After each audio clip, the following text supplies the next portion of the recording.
संदीप ने अपनी माँ के कहने पर गांव में शादी कर ली थी। लड़की का नाम था सुनीता। माँ का कहना था एकदम मॉडर्न बहू नहीं होनी चाहिए, लेकिन उन्हें नहीं पता था कि गांव से आने वाली बहू सुंदर सुशील तो होगी और उसको गांव से बाहर भी निकाल लाएंगे, लेकिन उसके अंदर का गांव कैसे बाहर निकलेगा। शादी के कुछ दिन बाद, माँ टिफिन तो देना जरा। बेटा अब तो स्कूल नहीं ऑफिस जाता है, टिफिन मांगा कर। ओके माँ। सुनीता टिफिन ले आओ। एक किलो टिफिन, इसके अंदर पिस्ता डाल दिया है। पिस्ता? पिस्ता क्यों? सास जी ने बोला था ना कि आपको पिस्ता बहुत पसंद है। ओहो, मैंने पिस्ता नहीं पास्ता बोला था, पास्ता। पास्ता? कहीं होता है पास्ता? अरे बेटी तू रहने दे, मैं बना दूंगी। अच्छा किया कि पाव भाजी बनाने का नहीं बोला, वरना किसी के पाव बना देती है। सुनीता को बुरा लगता है, लेकिन उसकी नादान हरकतें कम नहीं होती। ऐसे ही एक दिन, अरे तुमने ये क्या लगाया है? अरे आप वो फूस फूस करके लगाते हैं ना, वही। डियो? कहाँ दियो? किसको दियो? अरे वही ना जिससे खुशबू आती है। हाँ हाँ सही पकड़े हैं। अच्छा लेकर तो आना। कौन सा डियो लगाया तुमने? संदीप की बात मानकर सुनीता अंदर से खुशबू वाला फुसफुस लेकर आती है। OMG! OMG मतलब ओ माय गणेश ना। अरे OMG छोड़ो, और ये खुशबू वाला फुसफुस की बात कर रही थी तुम? हाँ इसी की, फिर से सही पकड़े हैं। अरे देवी लिख रहे हैं, ये डियो नहीं है। डियो नहीं है तो क्या लियो है? अरे ये रूम फ्रेशनर है, जिसको कमरे में छिड़कते हैं, खुद पर नहीं। कोई बात नहीं, माँ कहती थी आत्मा किराएदार है, शरीर एक किराए का कर्म। हम शरीर पे ये डाल लिए तो क्या फर्क पड़ जाएगा। अरे बहू, ओ बहू, मेरे लिए फल तो ले आ, फिर मैं बाजार जाऊंगी। सुनीता अपनी सास के लिए फल लेकर आती है। अरे बेटा, पपीता, तरबूज और सेब फल ऐसे कैसे खा लूं? काट कर तो ले आ। माँ जी तो खेत से उठा के सीधा खा लेते हैं। अरे ये तेरा गांव नहीं है ना। अरे संदीप तू ही कुछ समझा देना इसको बेटा।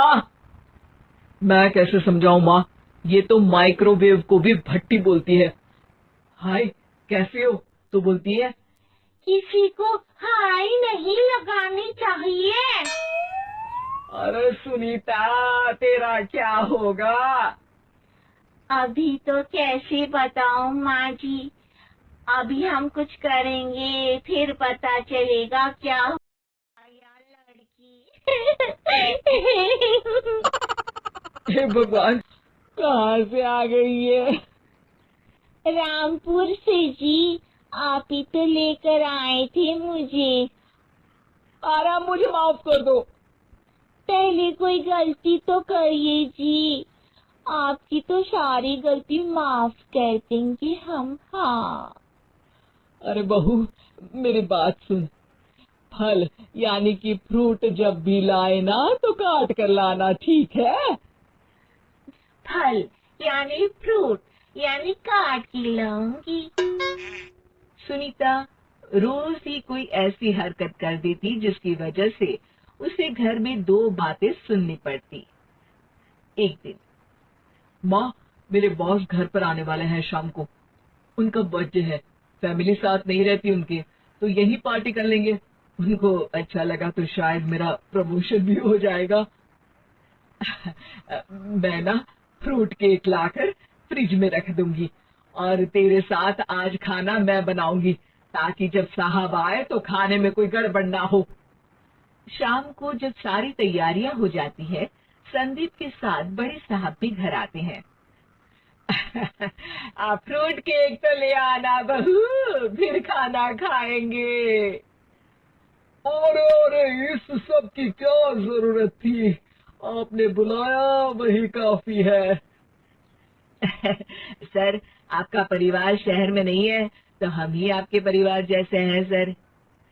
इतने में ही सुनीता फ्रूट केक लेकर आती है और बड़े साहब की टेबल पर रख देती है, और जैसे ही केक के ऊपर का बॉक्स हटाती है, ओह, ये क्या है?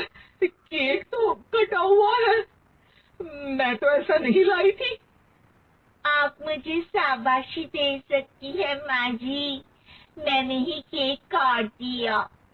आपने कहा था ना, फल यानी फ्रूट यानी हमेशा काट के लाना, तो फ्रूट केक भी तो फ्रूट ही है ना, तो मैंने पहले ही काट लिया। हूँ ना मैं समझदार।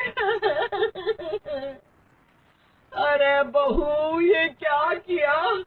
केक हमेशा वही काटता है जिसका जन्मदिन होता है। पूरा माहौल बिगड़ चुका था।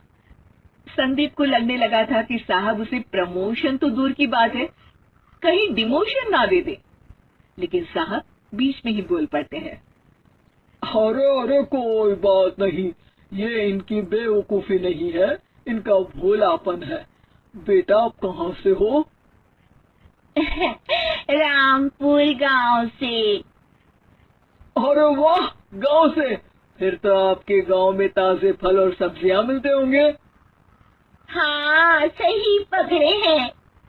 हम तो काटते भी नहीं, सीधा खा लेते हैं।